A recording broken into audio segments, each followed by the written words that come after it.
Okay, we are recording. So first, a huge thank you to Canada Beef and Taste Canada for putting this together today. And I'm so happy to have Sandra and Ricky back with me. We had a chat a little bit earlier, well, towards the tail end of last year, and it was really, really great. And it was really inspirational and educational. And I'm looking forward to chatting with you both again today. So, let's kind of just start with maybe kind of an introduction of who you are. We'll start with Sandra and just kind of give a little bit about maybe kind of your background and what brought you into farming, because I know that both you and Ricky came from two very different backgrounds into this. Thank you very much, Stephen. It's great to be here with people today. And I must admit, as much as I'm beginning to hate Zoom, it does work really well when you're trying to get to different parts of Canada and the province.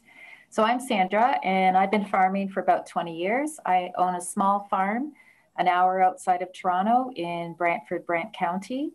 And I wasn't a farmer. I helped on a farm when I was little, and I just dropped myself into farming with an opportunity to buy some land. And I just decided, well, I bought a farm. I guess I better go learn and be a farmer. So after lots of ups and downs, I'm a cow-calf beef farmer, and I raise my cattle on pasture and hay, and basically am a grass-led farm. Awesome. Ricky?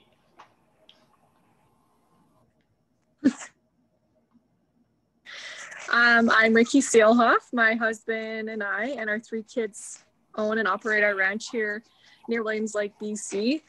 We run 500 mother cows. I was actually born and raised in farming, so it wasn't too much of a shocker to me what we do, but I chose to stay in the field because I absolutely love it.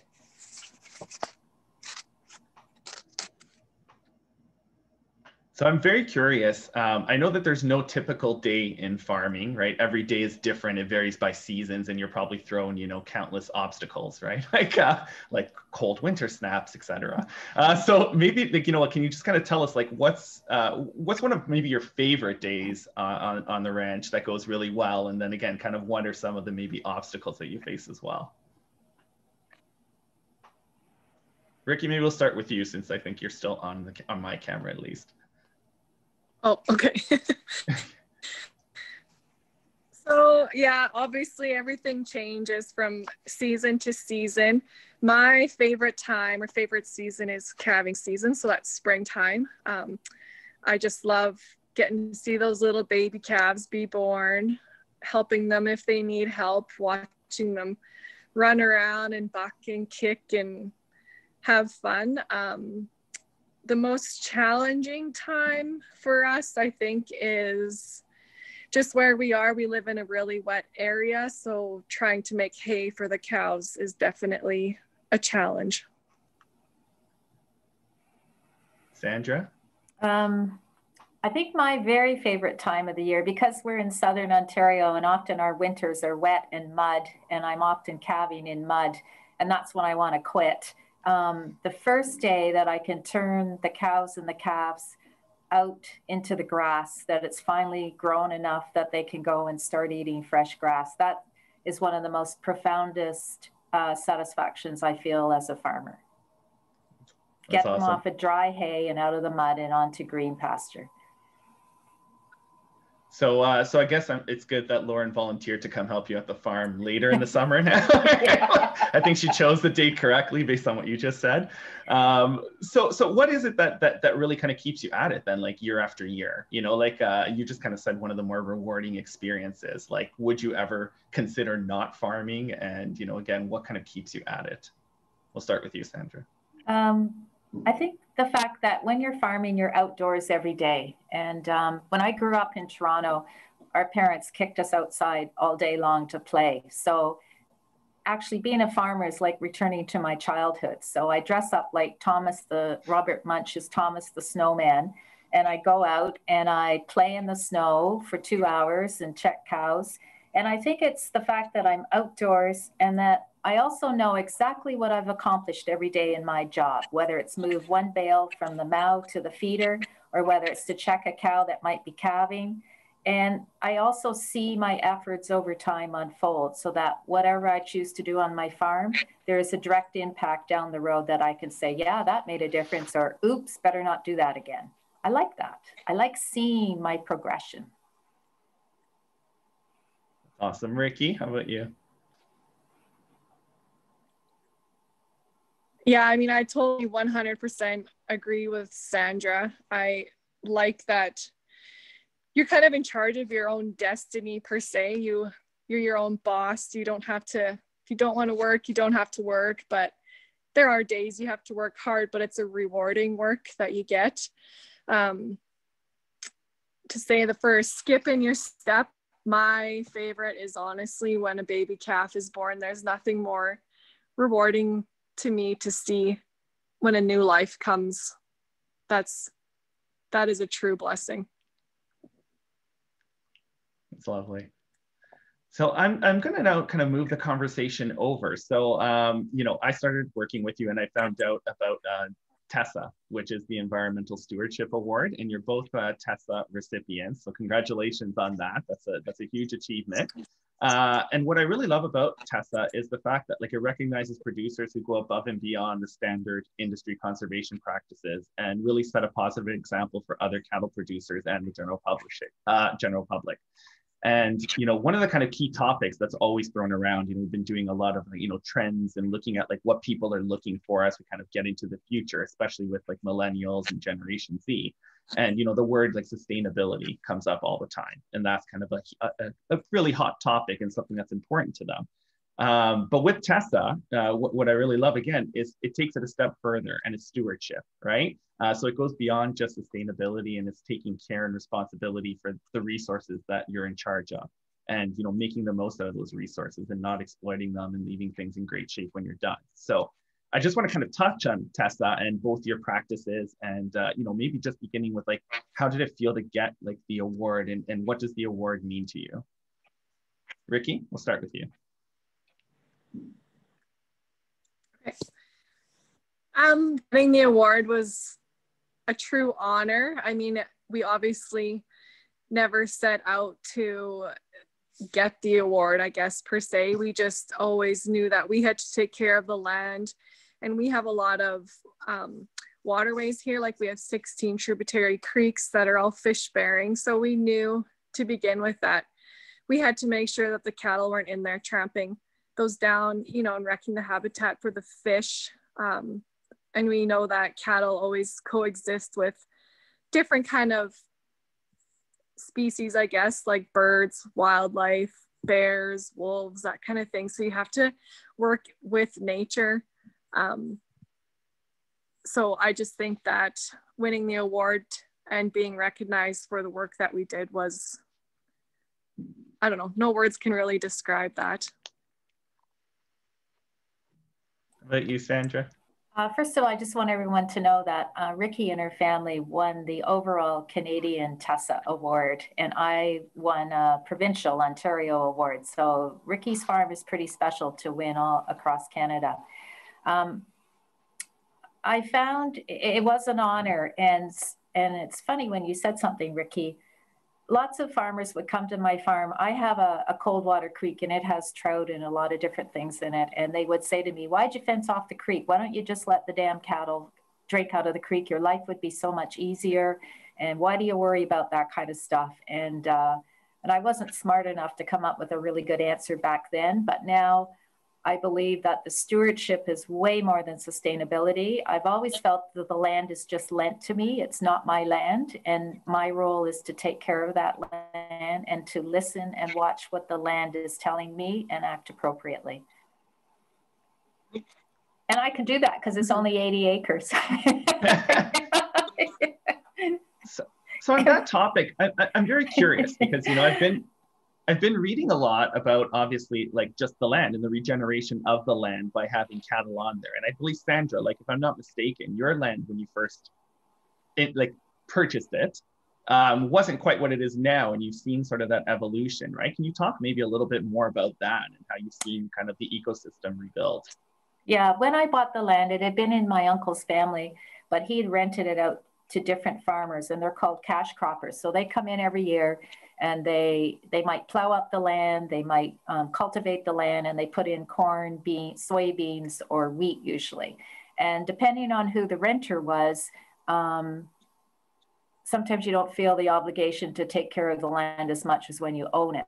So when I came to the land, there was lots of soil erosion on the hills. They were cropping where the hills were really steep, and so a lot of the topsoil would run down to the bottom, and they cropped to the creek, so there was no shade for the fish in the creek, and the creek widened and got warmer, and that affected things.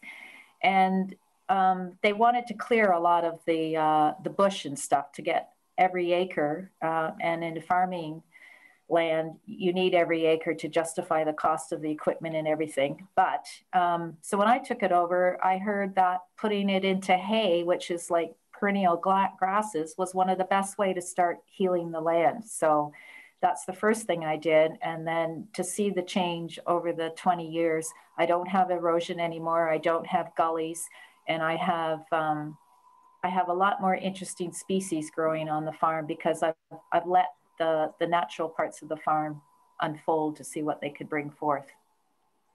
That's awesome.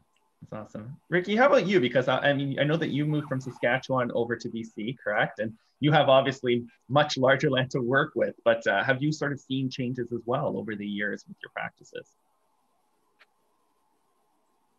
For sure. I mean, I think there's a misconception about cattle and grazing.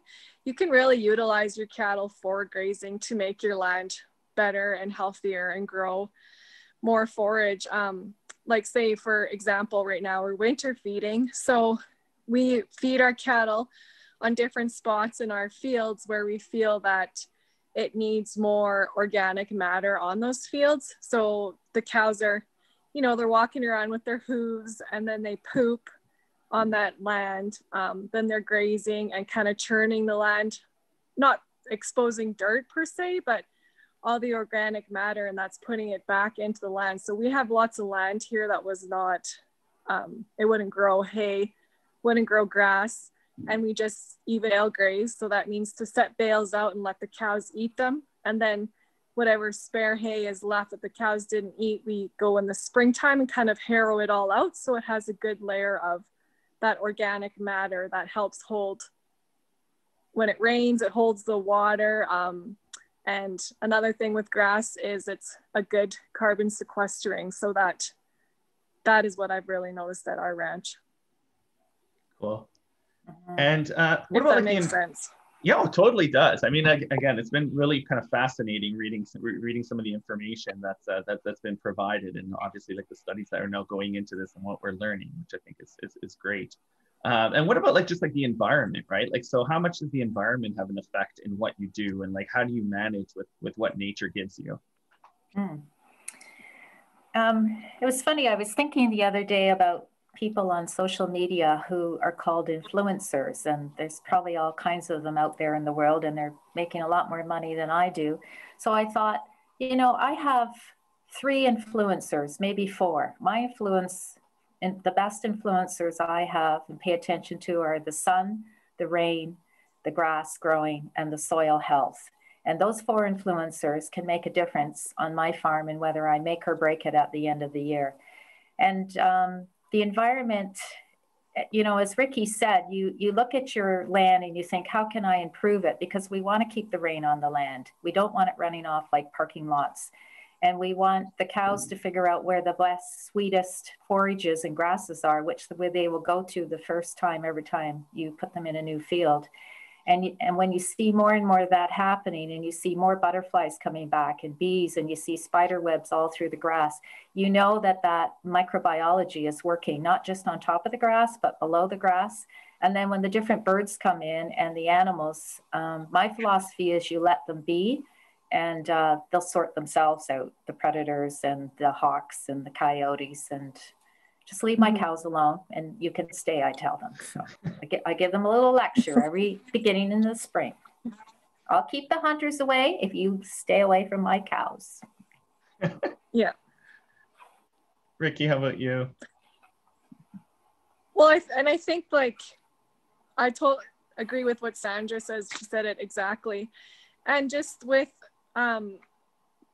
ranching, just the cost, the cost to run a ranch or a farm, I think that we need to step back and look what nature has given us and work with nature and think of different ways we can utilize those things that we are given instead of, I don't want to bash farmers in any way, but, instead of ripping up land every year where we can use cows or, they're coming out with new seeds that you feed your cows like grain, they'll eat it. And then the seeds live in their tummy just the way that a rumen animal works. And they go out and poop and spread that seed for you. I mean, you're saving fuel in a sense as well. So there's lots of different ways we can use our animals and our land.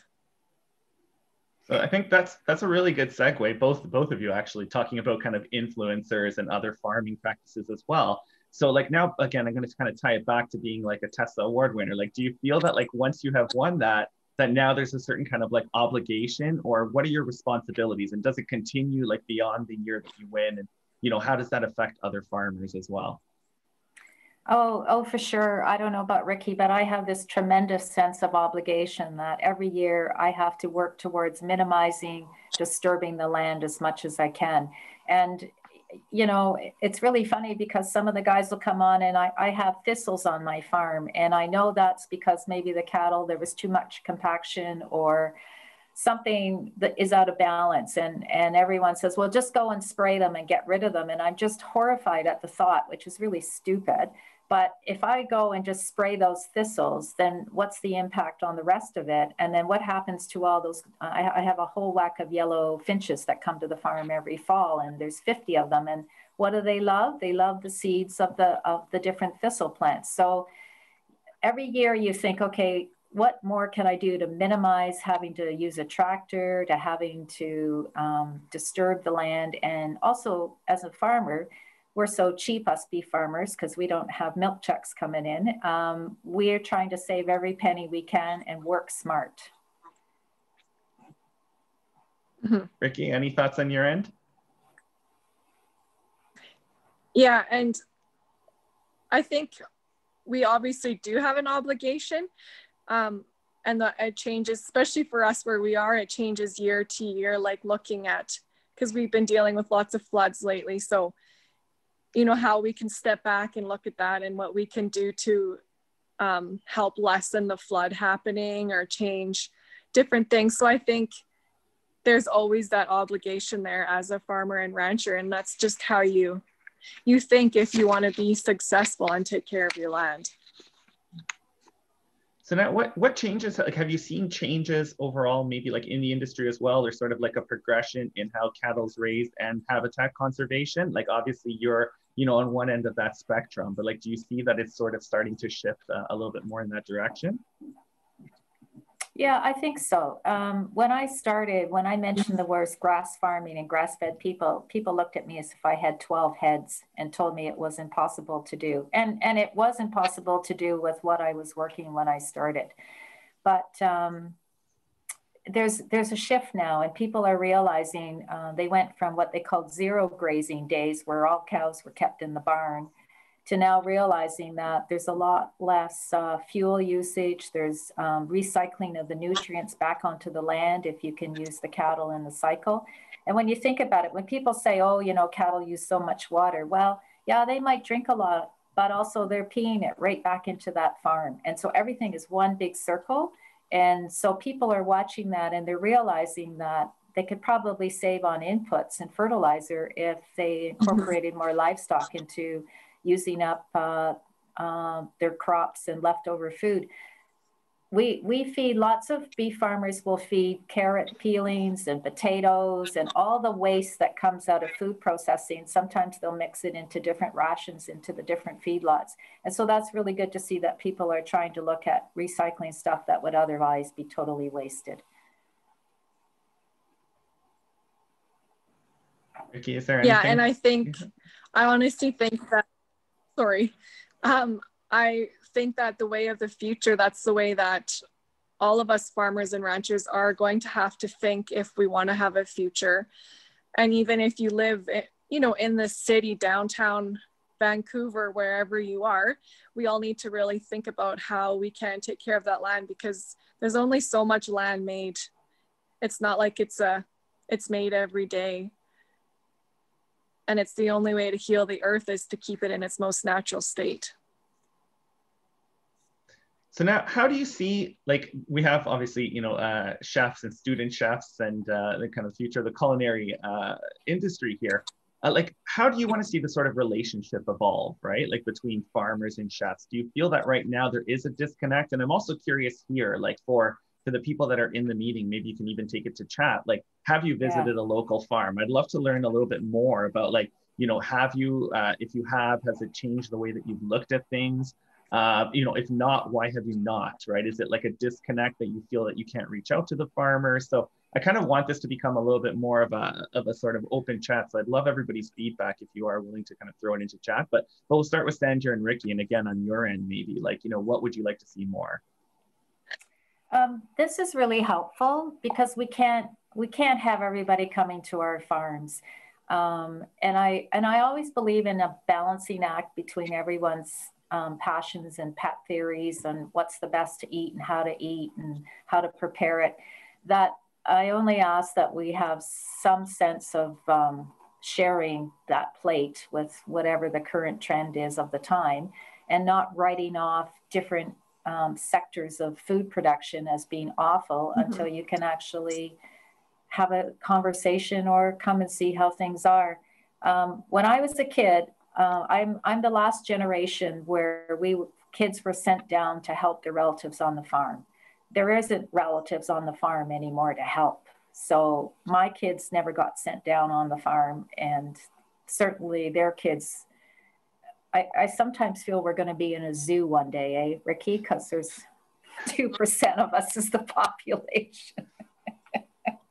But I would really like to hear from the students actually about the disconnect, and it's not a bad thing or a good thing. It's just, I'm just curious, you know? For sure.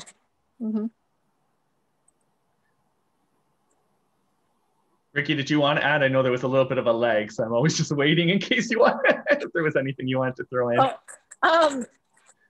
I do agree there is. I mean, to be perfectly honest with you, I never even crossed my mind about, you know, getting a connection with the chefs. I always think about trying to connect with the consumer, but a chef is obviously a very important role because they're preparing that protein product that we're raising. And I think as a rancher, I know I'm guilty for living in my own bubble and just worrying about what I see as a problem. So this kind of thing to me is so great to have, and for them to reach out and ask us questions right from the people who raise it. So Ricky, we do have a question too. Yeah, Sandra already responded to it in the chat. With Sandra, you have more limited supply, so you're local direct to customers.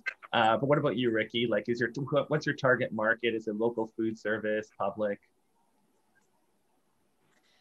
So just because we are a little bit of a bigger operation, we sell our calves to a feedlot. We do some personal selling to local people, but we're not direct to like to a local market.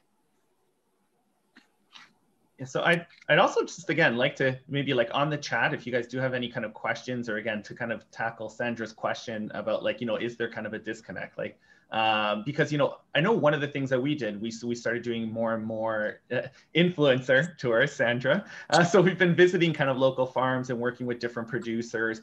And I mean, I can honestly say that, you know, it's life altering for so many people. Like, even, you know, visiting an asparagus farm that we did, you know, people 5 years later that still talk about it. I know the impact that I had being able to visit Sandra's farm. Like, that's something that will resonate with me, and I'll never look at things the same, right? Because of that connection that we formed, and that ability to actually see it, like, firsthand. So, you know, again, on the chef side, like, I'm very curious, you know, to kind of get any feedback on your end. And again, things that maybe you would like to see happen a little more, connections that can be made. There was just a question from Zoe as well. Do you guys get a lot of orders outside of your area?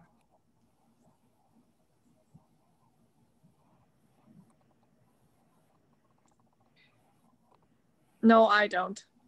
Yeah, you don't. Yeah, Sandra, mostly I've built a word of mouth customer base. I do have customers in Toronto, and I'm a horrible marketer, and I don't want my meat marketed because, my God, I put people on a list and sometimes they have to wait. So, and I'm a lazy beef farmer, so I don't want to run out and raise another 100 cows and rent land for $300 an acre. So, yeah. Sorry. If I may, Sandra and Ricky, could you expand more, like a corn-fed versus grass-fed, right? I was saying, and I don't think young chefs are very educated when it comes to that, and when you're used to the kind of a corn-fed, beef mainly. I think, and the grass-fed is slowly, getting some traction. I think, could you expand on it? And like the first thing from, you're a consumer as well. You are a grower, you're a farmer. So why one or the other? Okay, I'll take that first. So the reason I shifted into the grass-based farming and the grass-based beef was because I'm a very, very small farm. To buy equipment to grow crops and corn and harvest that, like, we're talking an awful lot of money. And I wasn't prepared to put out $500,000 just to buy used equipment to maybe, harvest 30 acres of corn one year and wheat. So I looked at it from a efficient, practical point of view of what can I do. And I have a nursing background. And so I've always believed that good food comes from good soil. And the best way to get good soil is to have cattle. And cattle are quite healthy if you can come up with a good balance system. So the grass-fed, there is a way of doing it, and everyone will say they do it a certain way, and they'll just finish on grass and still feed them grain. And the corn-fed product has been amazing here in Ontario because it does provide some consistency in the beef. So if you like your beef more a little bit, they call it maybe a bit sweeter, it might be a bit more tenderer on some of the cuts, and it might have some more fat in it, then that's one eating experience. And in terms of, is it bad for the environment? Basically, how we raise all beef in Canada is pretty high quality and pretty safe, and we all have to follow certain standards. The grass-fed is for a lot of people who want absolutely, they feel that fat is better if it comes from the grass because there's more omega-3 in it.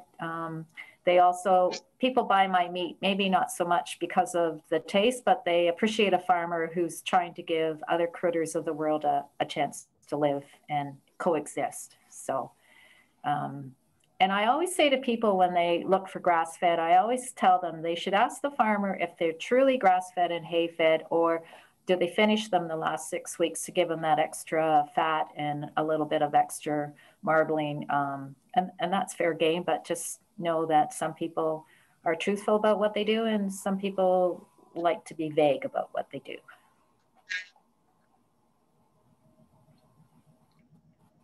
Ricky, and do you yours have out west, Ricky? Yeah. And I think it comes down to, sorry, go ahead, Sandra. No, I was gonna. What do they finish them off in BC? I know they use barley in Alberta. What are they in the feedlots? What are they finishing them with? Well, BC, we don't finish cattle here. Most of them go. There's a few feedlots here, but everything goes to Alberta, Saskatchewan, or lots to Washington. Oh, okay. So we don't see as much finished cattle here. So that one's a little bit more difficult to give a true answer. But say if we're raising for our own, the animals, they eat hay, grass most of their life. And then, like you said, Sandra, the last 6 weeks is when we put them on grain just to get that nice fat cover to finish the meat properly and for the taste. Mm-hmm. So Sandra, I'm curious too, and I don't know if this is still happening, but I know, when we talk about terroir and we're talking about flavor, right? There was there not some biomarker work being done with the University of Guelph, I believe, yeah, right? And Beef Farmers of Ontario. So they were looking down the road to try to come up with some biomarker on Ontario fed beef, so that I think part of it was so that people couldn't pretend they were selling Ontario beef and scamming and frauding customers. So they asked a bunch of us farmers to send in a steak if we had a processed animal, and they would look for certain markers. And they did decide that there was a different marker for Ontario raised beef. And it does go back to the soil and the type of forages you have. So my farm has heavier soil. It's got more minerals in it. And also I grow certain grasses and clovers and alfalfas and weeds that have a sugar content in them. So just like a winery that talks about terroir with their wines and their grapes, I take my little bricks meter out and I go and I squish grass at certain times of the year and hold it up to the sun and hope like heck it's getting sweeter every year. So I guess if it's too sweet, I'm going to have diabetic cows. Then I'll have to go and give them insulin. So yeah, and so wherever the animal's raised, there can be a distinct, different flavor in the meat. Yeah, and I always thought that was, I mean, you know, and you see that in everything, you know, like, so now we're gonna have to start implementing a beef tasting, right? Where we can taste different beefs and like see if you can kind of pick it up. Maybe there'll be like a sommelier for beef at some point in the future. You need to hire Joyce with her 3 barbecues and 20 steaks. I think so. I think so. So we're going to open it up to sort of a Q&A, but I just want to kind of tackle maybe like one last question, right? And it's, you know, again, tackling back like information. How is information shared? And I love doing these because I love being able to chat with you and get information directly from you. But again, from like the students and chefs here, like, you know, I'm very curious as to like, where do you get your information? How in detail do you go? Like, you know, how is it easier and better to share information with you so that we're making informed decisions? Because I know that, you know, information is key. So I'd love to kind of open up that conversation. And again, you know, even from like a farmer's perspective, like with Sandra, Ricky, if you guys want to, and maybe like Chef Steve or some of the students, like I'm very curious to see how much you kind of inform yourselves and how important that is in the decisions you make. Yeah, I'm going to jump in as an instructor because I'm teaching about like a beef production, you know, like I saying, not class, but saying on one course about lecture, about 2 hours in the second semester students. And what I teach them, I use all spectrum. So you won't like that, but saying I'm anything from the, you know, like I was saying, the beef producer of Ontario, of Canada to PETA and anything in between. You know, like I was saying, and you know, so I have a bunch of websites or whatever, a bunch of articles, and I throw everything on the students and I saying, okay, and it's all over the place, of course, like it depends who you ask. And I even have, like I was saying, you know, the dietitian of Canada as well there. So I was saying, and then ask the students, so how come, you know, we could ask one question, and I give you an example. There is always a stigma about red meat, and I love beef, okay? I don't have an opinion, I'm kind of, I love beef myself, but the stigma of red meat, is it good, it's not good for you, and so on. And I have about 15 different sources, and I pretty much let them loose, and I'm saying, and they come with 15 different answers, pretty much. Mm-hmm. So that we, you know, and that's where we have a discussion where there's right and wrong, but I think, where do you find the valid information? Right, I think, you know, like I think, because of course, if you're a producer, you're going to advocate for your product. And no offense to, you know, to any of you, the same way I will advocate for my college and for my industry. And if you are like someone like an organization like PETA, you're going to be all over the, like I was saying, at the other side of it. Mm-hmm. So I just, you know, educate the students to find more valid sources. You know, like I was saying, you know, go on the CBC, do some media we're supposed to be middle of the road, who, you know, check the resources, check the reference. As you know, like the dietitian of Canada, I think they're very good and very fair. I think even when it comes to red meat, like I think, you know, like I think if you go on the dietitian.ca website, they're quite relatively fair and open for people, like I think, you know, receptive for people to eat beef and pork, you know, some of the red meat. So that's the way kind of I teach, and I let, you know, I don't tell my students how to think. Mm-hmm. I tell them to do the research, check the reference, and who is talking about what, pretty much. So I'm going to let the students jump in right now. So good.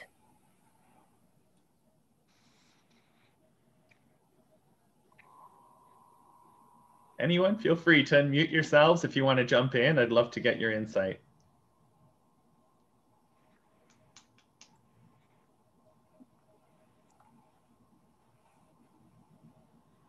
So, you know, if they are quiet for now, I'm going to ask you, I think, you know, like I think, you know, as young chefs, you know, like they are going to be asked, sometimes they'll be confronted by customers are saying, you know, like I keep hearing that the stigma around health concern around red meat.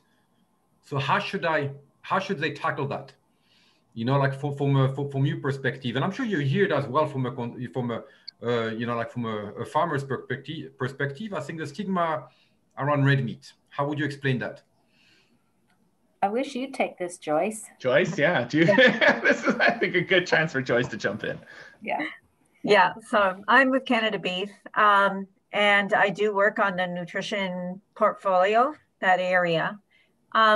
We do work hard to keep up to date with the current research, and we basically make a pledge to be truthful and honest and dig out the Canadian perspective on things.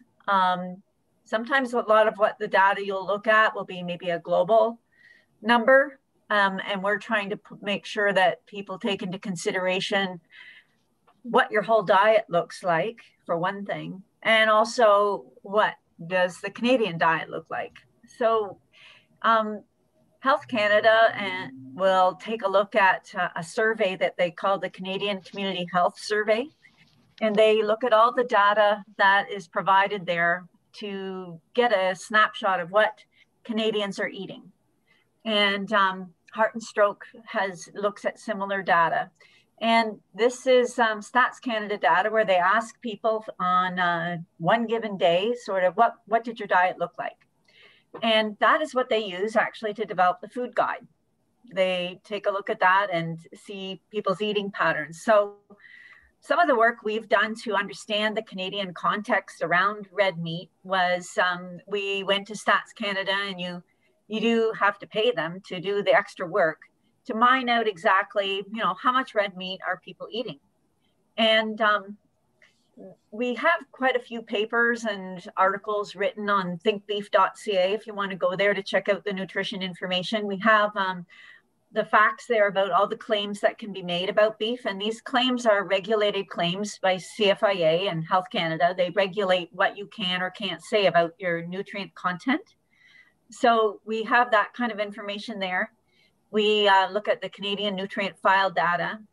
And we've found some pretty remarkable facts about beef based on that Canadian context, that out of, say you have 21 meals in a week, out of those, only 2 of those are going to be beef meals. And we're talking about 100-gram servings. So that's just the size of the palm of your hand.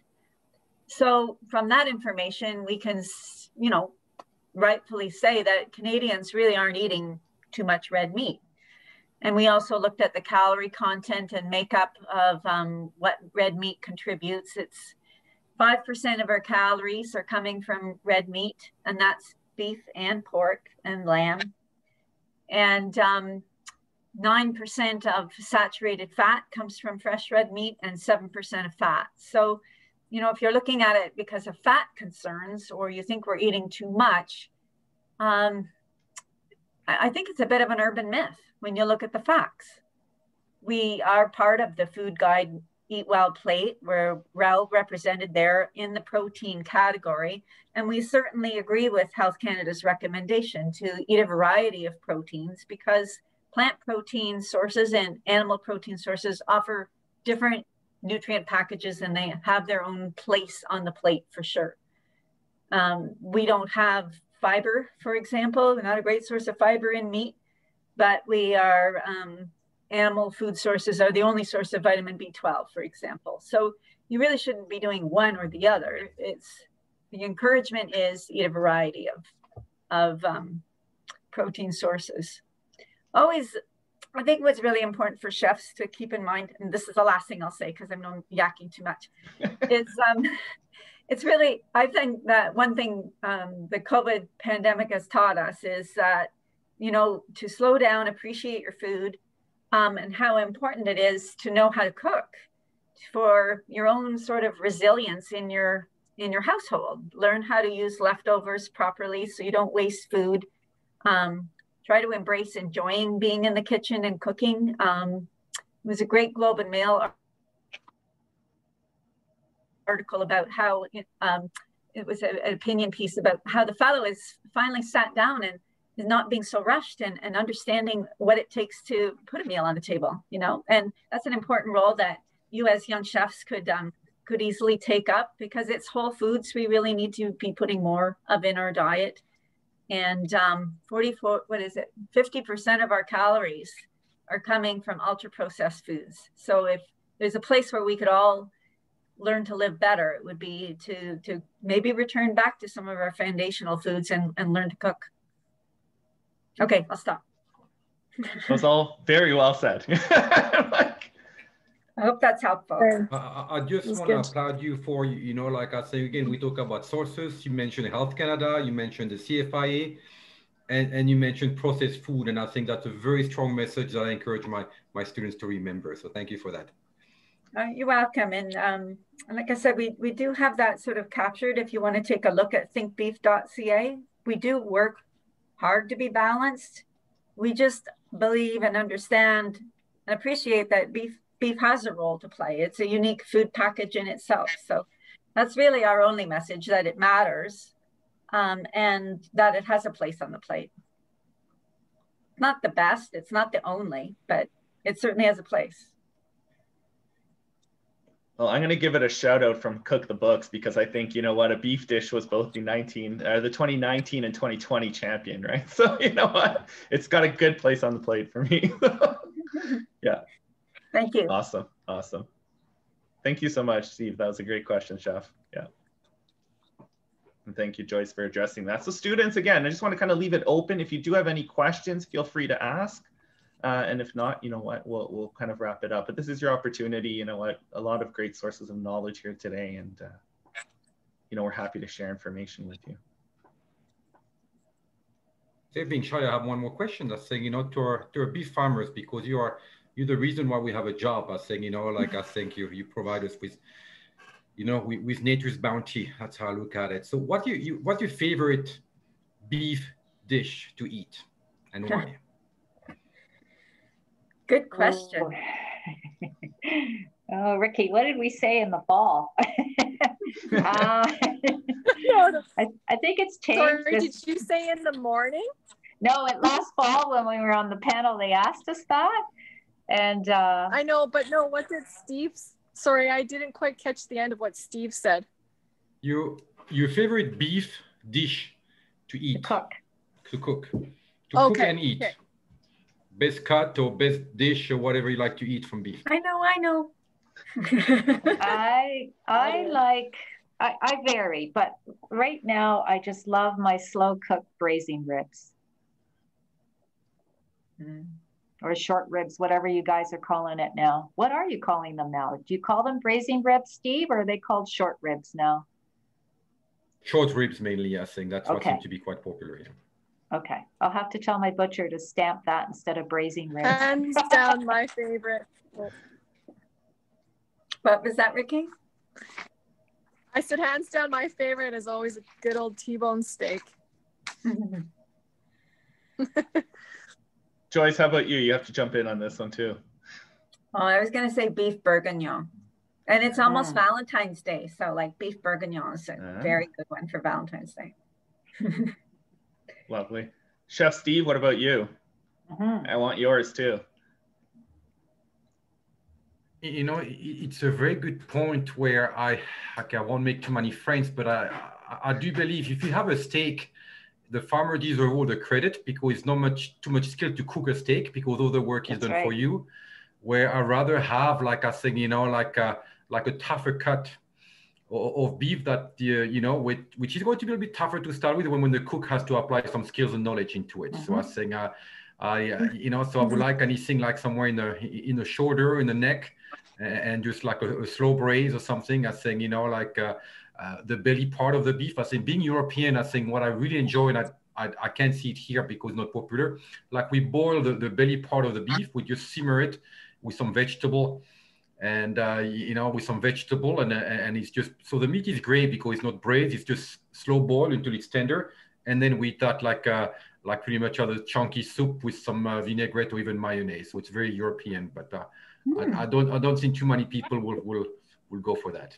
Is that the flank steak you're talking about from the belly? Yeah, like I think the belly. I think most likely in Yeah. the flank. I think like I forget. I have the French word. I forget the English word. But most likely when he has about a 20% fat content.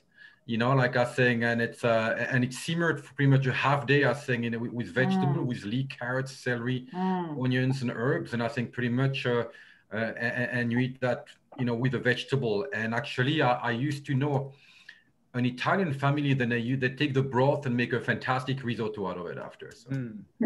Wow. Well, it sounds like you should come to my house. I was just gonna say I haven't been west yet, so I think, you know, I'm open to the invitation. It's you know, I have been, you know, like I think I've been to Ontario and east, but I think I'm still due to go west. So I will knock at your door. Don't be surprised. Steve, you have a whole panel that's ready to try that. Open. So you know. Awesome. Awesome. I would just like to say I'm just so glad that there's still schools where people can go and learn to be chefs. And you know, chefs and farmers, we have a lot of similarities. We like to create, we like to work on our own.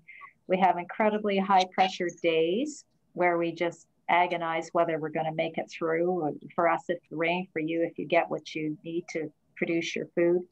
But there's a lot of commonalities between chef and farmers. And I like that link. And I've always believed that doesn't matter what you do in life, if you bring some kind of passion to it and you profoundly believe in what you're doing, that's wonderful. Totally. Those are some, great closing words, which I was just actually going to ask for, but you beat me to it. So you know what, Ricky, we're gonna hey, you know what, that came even more natural. It's even better, right? Ricky, and we're going to leave it with you. Maybe just like a final thought that you want to... Before you finish off, Stephen, if I may say a few words. This is Karen Baxter to all the students and Chef Steve. I'm with Taste Canada. I had the privilege of visiting Sandra's farm, and it was a beautiful afternoon. Joyce and Stephen were there as well. And it really took me by surprise, the passion and the involvement with the whole operation. Sandra said she's a lazy farmer, and my jaw just dropped, and I'm thinking, wow, if this woman considers herself lazy, what am I? She works extremely hard, and she loves her animals, and it was just a real role model to me.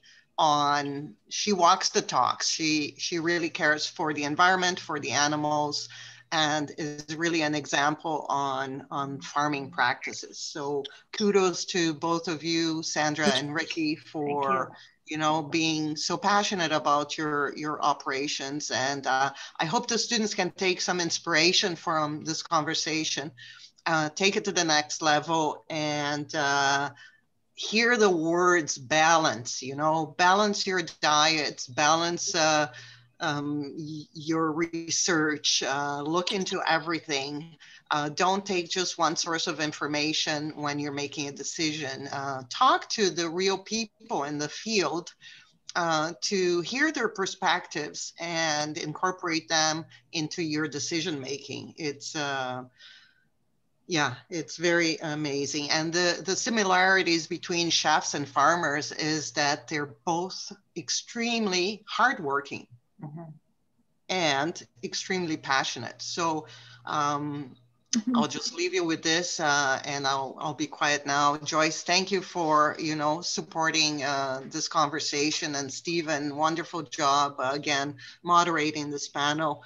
And to both you farmer ladies, hats off to you. Best of luck. I hope our paths cross again very soon. Thank you, Karen. Thanks, Karen. Karen, that was lovely. If I may as well, on behalf of my colleague, I think Steve Benz, who asked me to replace me in the last minute, I would like to thank you as well for organizing that. I know we have a few students show up, but I think we will share the recording to all the students we have. And I think on behalf of all the chefs and future chefs as well, I want to thank our farmer, because you are, like I think, with nothing without you. And you know, you work with nature. and we just pretty much do all the hard work, and we just provide the finishing touch. And we're thankful for your hard work, and I agree we need to reconnect with the farming community and be, you know, like I think we have too many middle people right now, and I think we need to talk to our farmers, I think, you know, and I couldn't agree more for that. And one more thought, Sabrina, if you could email me or Steve Benz maybe the contact of everyone on the panel, because I think I like to, for the network purposes, because I wouldn't be surprised if I reach out to them at some point for some expertise or guest speaker appearance, and so on, if you don't mind.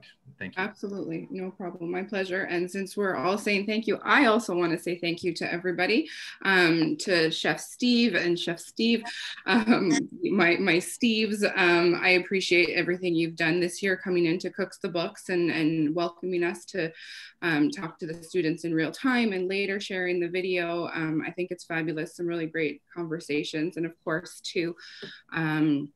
to Sandra and Ricky for your time and sharing all of your expertise with us. We really, really appreciate it. So thank you to everybody, and to the students for being here. And yeah, again, I echo the dig for the information. Don't trust one place, you know, really, you know, be critical thinkers.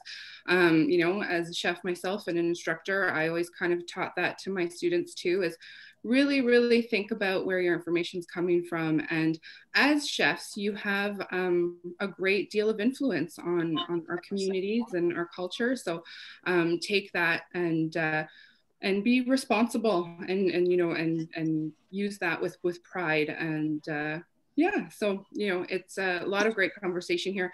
I really liked the part about letting the environment kind of do its thing, and you're there to, you know, just work with it and not overpower it. I thought that was really, really powerful. So thank you to both of you again, and to everybody for being here. And yes, Chef Steve, I will pass on that information, no problem. Ricky, did you have any last words after all of that? Well, I think most of it got said, but I just think the most important thing that, you know, I teach my children, and I think that we can all step back, especially with COVID, that, you know, life is really a balancing act, whether we're ranching, farming, cooking, COVID, it's all a balancing act. And I think we need to just remember that getting back to our roots is really important, of cooking and sitting down at the table and visiting with your family, and just engaging in those little connections in life that are the ones that truly matter. That's awesome. And so, you know what, I guess I'll just wrap it up. I think Karen, you took some of my thunder, because you said like a lot of what I wanted to say, and you said it so well. So you know what, but no, you know, I come from this from an outside perspective, right? So like I'm, you know, in the event space and in the media world, and, you know, knowledge is power, right? And the more I learn, the more I educate myself. You never look at the world in the same way. And so I have to say, like, a real heartfelt thank you always to Sandra, Ricky, Canada Beef, everybody, for educating me, for allowing me access into your worlds and to experience it, because then, you know, it just gets passed along. Everyone I talk to, I share those stories. So we all have to step outside of our bubbles. We all have to educate ourselves. We have to learn, and, you know, and we're so interconnected, right? And so there's no reason to not do that. So, you know, definitely knowledge is power, stick to it. And, you know, a big thank you to everyone for being involved here today, and for listening, and for sharing all this information.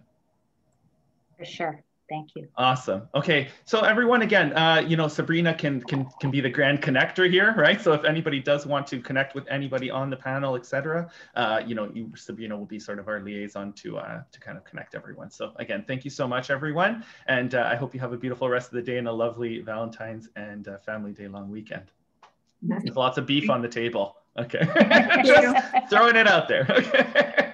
All right, take care, everyone. All the best. Thanks, Stephen. Bye. Thank you. Thanks, Bye. Ricky. Bye, Ricky. Thanks, everyone. Good luck.